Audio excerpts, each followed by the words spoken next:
नमस्कार, मी श्रुती राहुल. 36 जिल्हे 72 बातम्या या बुलेटिन मध्ये आपलं स्वागत करते. 36 जिल्ह्यातल्या महत्त्वाच्या घडामोडी पाहूया वेगवान. बीडमधील सरपंच संतोष देशमुख हत्या प्रकरणी बुलढाण्यात मूक मोर्चा. लातूर बीड नंतर बुलढाण्याच्या सिंदखेड राजामध्ये मूक मोर्चा. बुलढाण्यातील मूक मोर्चात संतोष देशमुखांच्या कुटुंबाची उपस्थिती.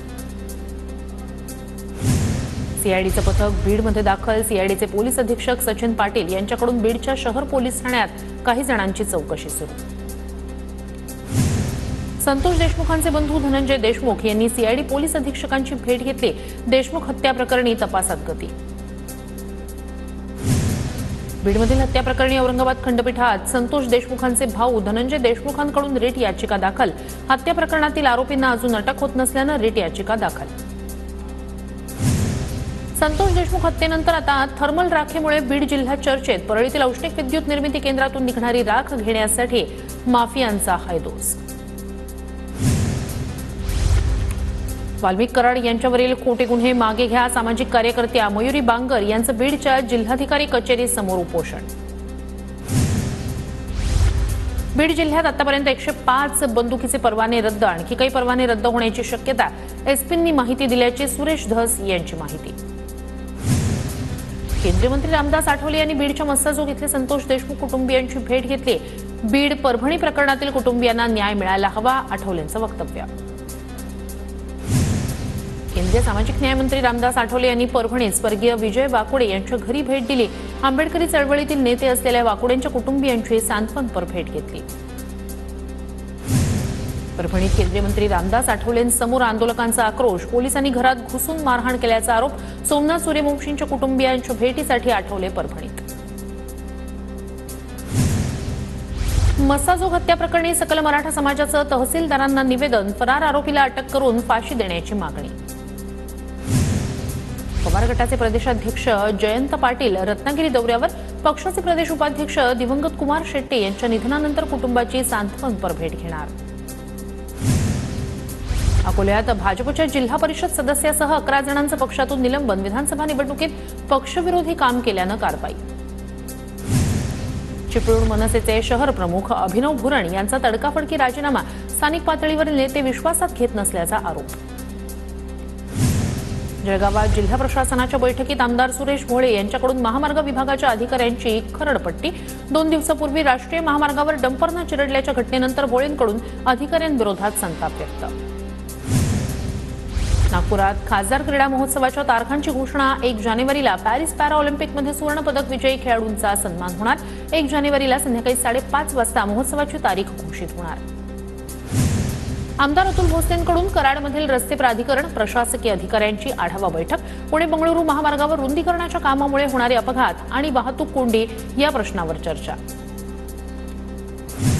वैजापूर दौऱ्यादरम्यान संजय शिरसाट यांनी घेतला मिसळ खाण्याचा आनंद. शिरसाटांसोबत वैजापूरचे आमदार रमेश बोरणारेही उपस्थित. मिसळीवर ताव मारताना जिल्ह्यातील विकासावर चर्चा. दिवंगत नेते पद्मभूषण बाळासाहेब विखे पाटील यांची आज पुण्यतिथी. स्मृतीस्थळावर मान्यवरांकडून आदरांजली अर्पण. मान्यवरांकडून जुन्या आठवणींना उजाळा. नागपूर महापालिका मुख्यालयावर ठाकरे गटाचा मोर्चा. विविध मागण्यांसाठी ठाकरे गटाचं आंदोलन. कोल्हापूरच्या काळमवाडी धरणाला गळती. खासदार शाहू महाराजांकडून धरणाच्या गळतीची पाहणी. धरण गळती दुरुस्तीचं काम पुढील महिन्यापासून सुरू होणार. साताऱ्याच्या कोरेगाव शहरातील चौथाई प्रभागातील विकास कामांचा आमदार महेश शिंदे यांच्या उपस्थितीत शुभारंभ. राज्य सरकारच्या वतीनं विविध योजनांमधून 50 लाख रुपयांच्या विकास काम. कोरेगाव भीमा इथल्या विजयस्तंभ अभिवादन सोहळ्यानिमित्तानं ग्रामीण पोलिसांकडून कडक बंदोबस्त ठेवला जाणार. गर्दीच्या नियोजनासाठी 4800 कर्मचारी तैनात राहणार. अहिल्यानगर जिल्ह्यातील शनी शिंगणापूरमध्ये सोमवती अमावस्येनिमित्तानं भाविकांची गर्दी. शनी मंदिर परिसरात देशभरातून भाविक दाखल. परभणीत मुस्लिम बांधवांकडून तबलिगी इस्तेमाची तयारी अंतिम टप्प्यात. 1 आणि 2 जानेवारीला होणाऱ्या इस्तेमामध्ये हजारो मुस्लिम बांधवांची हजेरी असणार. तुळजाभवानी मंदिरातील धार्मिक विधीच्या वेळांमध्ये बदल. उद्यापासून 14 जानेवारीपर्यंत शाकंभरी महोत्सव. महोत्सवाच्या पार्श्वभूमीवर मंदिरातील धार्मिक विधीच्या वेळेत बदल. मंदिर प्रशासनाचा निर्णय. 2 जानेवारीपर्यंत सप्तशृंगी देवीचं दर्शन 24 तास सुरू राहणार. श्री सप्तशृंग गडावर येणाऱ्या भाविकांची गर्दी लक्षात घेता मंदिर संस्थानचा निर्णय. परभणीतील संविधान विटंबना प्रकारानंतर पोलिसांकडून महापुरुषांच्या पुतळ्यांच्या संरक्षणात पाठ, पोलीस कर्मचाऱ्यांकडून रात्रीही पुतळा परिसरात गस्त. धुळ्याच्या अजंग गावात 4 वर्षापूर्वी बांधण्यात आलेलं आरोग्य केंद्र अद्यापही बंद अवस्थेतच. आरोग्य केंद्र बंद असल्यानं नागरिकांवर धुळे शहरात जाऊन उपचार घेण्याची वेळ. उपकेंद्र सुरू न झाल्यास ग्रामस्थांचा आंदोलनाचा इशारा.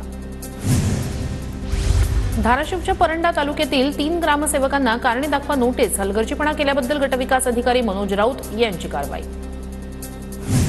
धाराशिवच्या भोयर चिंचोली गावात अनोख्या पद्धतीनं वेळ अमावस्या साजरी. गायकवाड कुटुंबियांच्या वतीनं महापुरुषांच्या प्रतिमेला अभिवादन करत अमावस्या साजरी. सलग सुट्ट्यांमुळे लातूरच्या एसटी आगारातून बसेसच्या फेऱ्या वाढवल्या. पुणे सोलापूर आणि उदगीर मार्गावर फेऱ्यांमध्ये वाढ. यंदा विक्रमी उत्पन्न मिळण्याची शक्यता.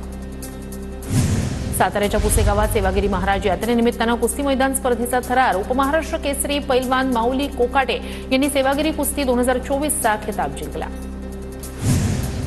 अमरावतीत राज्यस्तरीय शंकरपटाचं आयोजन. महिला धुरकरी शंकरपटात सहभागी. बैलगाडा शर्यतीत 300हून अधिक जणांची नोंदणी. नांदेडच्या माळेगावातील खंडोबाच्या पालखी सोहळ्याला लाखो भाविकांची गर्दी. 5 जानेवारीपर्यंत यात्रा चालणार. कला महोत्सव, कृषी प्रदर्शन, कुस्त्यांच्या दंगलीसह विविध कार्यक्रम पार पडणार. चंद्रपूरच्या ताडोबा अंधारी व्याघ्र प्रकल्पातील गिधाडाचा तामिळनाडूपर्यंत प्रवास. बॉम्बे नॅशनल हिस्ट्री सोसायटीच्या माहितीचा चंद्रपूर वन विभागाकडून दुजोरा.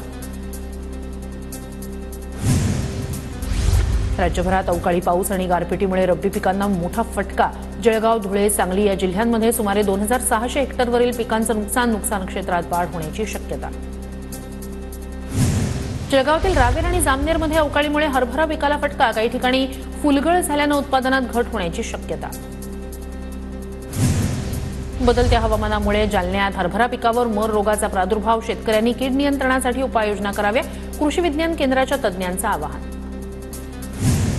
सांगली जिल्ह्यात बदलत्या हवामानामुळे द्राक्ष शेती संकटात. हातातोंडाशी आलेला घास हिरावला गेल्यानं बळीराजा हवालदिल. 7 दिवस मोसंबी मार्केट बंद राहणार. जालना कृषी उत्पन्न बाजार समितीची माहिती. उत्तर भारतातील वाढलेल्या थंडीमुळे 30 डिसेंबर ते 5 जानेवारी दरम्यान मोसंबी मार्केट बंद ठेवण्याचा निर्णय.